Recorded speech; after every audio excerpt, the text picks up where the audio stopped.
সবাইকে আসসালাম। আমি একজন তৃতীয় লিঙ্গের মানুষ। আমার নাম মেঘা হোসেন বা মেঘ হিজড়ে। আহ, আমি আজকে এখানে উপস্থিত হয়েছি আমাদের হিজড়া সম্প্রদায়ের যারা আমরা আছি, আমরা যে অত্যাচারিত, আমাদের দ্বারা বাংলাদেশের মানুষ যে অত্যাচারিত, যেখানে আমাদের বিভিন্ন রাস্তাঘাটের সিঙ্গেলে সিঙ্গেলে টাকা তোলে, ট্রেন বাস এই সমস্ত জায়গাতে টাকা তোলে, পার্কে টাকা তোলে, এইগুলার বিরোধিতা করে আমি আমার পেজে একটা ভিডিও আপলোড দেই।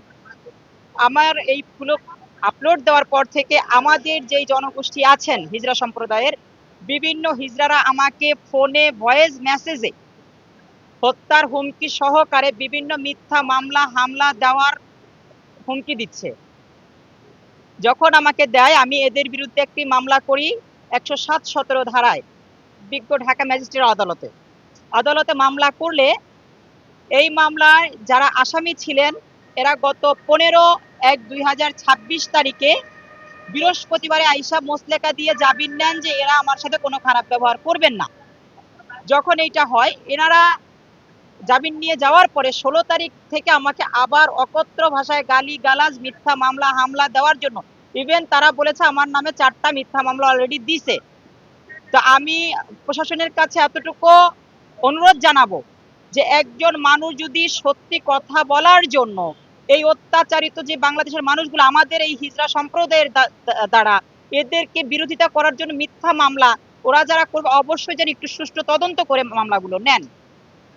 আর আমাদের যারা গুরুমারা আছেন যেমন বকুল হাজি, মিরপুরের রাকিব, তারপরে আছে আসমানি হিজরা, আছে বিউটি হাজি, এরা বিভিন্ন বিভাগ হ্যান্ডেল করেন, যেমন ঢাকা বিভাগ, তারপর হচ্ছে কুমিল্লা, দেন আপনার ফেনী টেনি, এইগুলা বকুল হাজি এরিয়া নিয়ন্ত্রণ করে।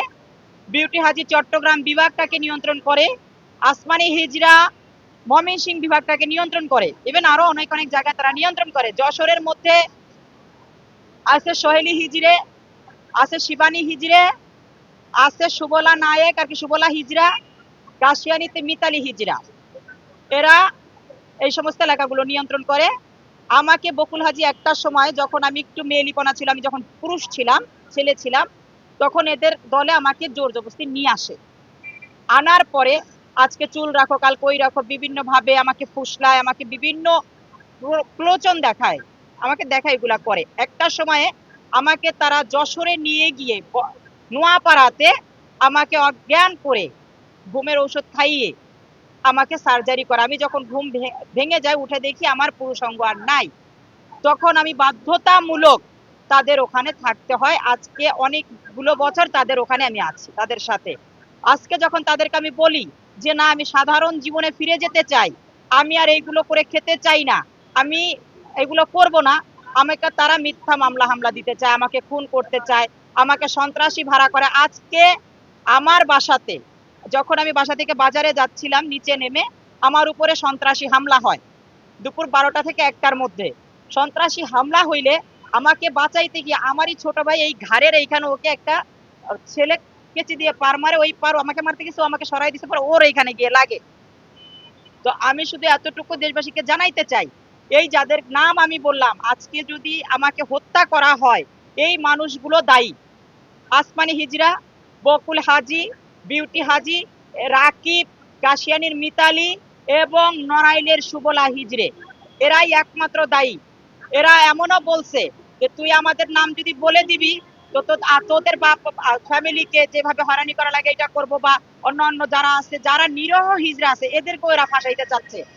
আমি সাংবাদিক ভাইদের মাধ্যমে জানাই দিতে চাই মিডিয়ার মাধ্যমে যে এই 6 জনের ব্যতীত বাহিরে আমার কোনো শত্রু নাই। এরাই আমাকে মার্ডার করতে চাচ্ছে, এরাই মিথ্যা মামলা হামলা দিতে চাচ্ছে, এবং এরাই যদি আমাকে আমার যদি কোনো ক্ষয়ক্ষতি হয় এরাই করবে। আর এরা আমাদের, শুধু আমি একা না, আমার মতো অনেক মায়ের সন্তান আছে যাদেরকে পূর্ব আমল থেকে যে এদের যারা গুরু ছিল যেমন মনু হিজরে, হ্যাঁ, ওসমান হিজরে, এরাও এদেরকে করেছে, এরাও সেই একই পন্থায় আমাদেরকে করছে। তাই আমি চাচ্ছি যে যেন এই সিঙ্গেলে টাকা তোলা, ট্রেনে বাসে টাকা তোলা, একটা বাচ্চা হইছে, একটা বাড়িতে একটা বাচ্চা হইছে, একটা লোক দিন মজুর, এর থেকে আমাকে 5,000 টাকা দিত। একটা মিডল ক্লাস ফ্যামিলি উনি যদি মাসে 30-35 হাজার টাকা বেতন পায়, আমরা গিয়ে দাবি করে বসি আমার আজকে 20,000 দিতে হবে, 21,000 দিতে হবে, 50,000 দিতে হবে। আমরা কেউ কামাই করে রাইখা আসি নাই। বাংলাদেশের জনগণ এদের বিরুদ্ধে একটু দাঁড়িয়ে যাক, দেখবেন এরা কখনোই আর কারো কাছে গিয়ে দাঁড়াইতে পারবে না। হ্যাঁ, এরা আমাদেরকে, বাংলাদেশের জনগণ আমাদেরকে ভালোবাসে, আমাদেরকে মায়া করে 2-4 পয়সা যা দেয় আমরা খাই, আমরা এটা মানা করব না। কিন্তু এই যে চাঁদা দাবি করা, যে 50,000 দিতে হবে, 1 লাখ দিতে হবে, 20,000 দিতে হবে, আমরা তো কামাই করে রাইখা আসি নাই। একজন মানুষ আজকে বিয়ে করতেছে, শাদী করতেছে, তুমি আমরা ওই বাড়িতে যাবো, নাচবো, গাবো, হয়তো 2-4, 500, 1,000 দিবে, আমরা নিয়ে আসবো না। আমাদের 11,000 দিতে হবে, 20,000 দিতে হবে, 2 লাখ 5 লাখ করে বিয়ে খরচ করে বিয়ে করতেছো, আমাদের কেন দিতে পারবে না? এই সমস্ত অত্যাচার যেন আর বাংলার মাটিতে হিজড়ারা না করতে পারে, আমার প্রশাসনের প্রতি এই আকুল আবেদন, এবং আমাদের যিনি প্রধান উপদেষ্টা আছেন ডক্টর ইউনূস স্যার, তার কাছে আমার আকুল আবেদন। মামলা খাওয়ার পরে আমাকে ওরা আজকে মোটামুটি 11-12 বছর যাবত নিয়ে আসছে এই পেশাতে। এর আমি একটু বলি, আমাকে যখন এরা বলতেছিল, এরা বিভিন্ন রকম ভাবে আমাকে মিথ্যা মামলা হামলা দিয়ে রাইখা দিছে। আমি যখনই এদের কাছ থেকে আসতে গেছি, আমাকে এরা বিভিন্ন ভয় ভীতি দেখাইছে। তো যখন আমার ফ্যামিলি তখন আমার পাশে ছিল না, আমার ফ্যামিলির কাছে যাইতে দেয় নাই। যখন আমি গত 6 মাস আগে আমার ফ্যামিলির কাছে চলে গেছি, এখন আমি ওনাদের কাছে তেমন থাকি না। হ্যাঁ, তখন এনারা আমাকে চাপ শুরু করছে। আমার ফ্যামিলি, আমার সবচেয়ে বড় বিষয়, আমাদের তৃতীয় লিঙ্গের মানুষের যারা আমরা আছি, আমাদের ফ্যামিলি আমাদের পাশে থাকে না। আজকে আমার ফ্যামিলি আমার পাশে আছে, আমার আত্মীয় স্বজন আমার পাশে আছে, যেই জন্য আজকে আমি সাহস পেয়েছি এদের বিরুদ্ধে মুখ খোলার। যেটা এতদিন আমি নিপীড়িত ছিলাম, অত্যাচারিত ছিলাম, ওদের জেল জুলুমের শিকার ছিলাম, বিধায় আমি করতে পারি নাই ভয়ে। আচ্ছা, আপনার কাছে এটা পড়ছে, আপনি যে মামলা করার পরে আপনি যে ওরা যে আপনাকে জামিন নিল, জামিন নেওয়ার পর আপনাকে বলছে যে যে তারা আপনাকে আর হয়রানি করবে না, আবার কেন হয়রানি করবে?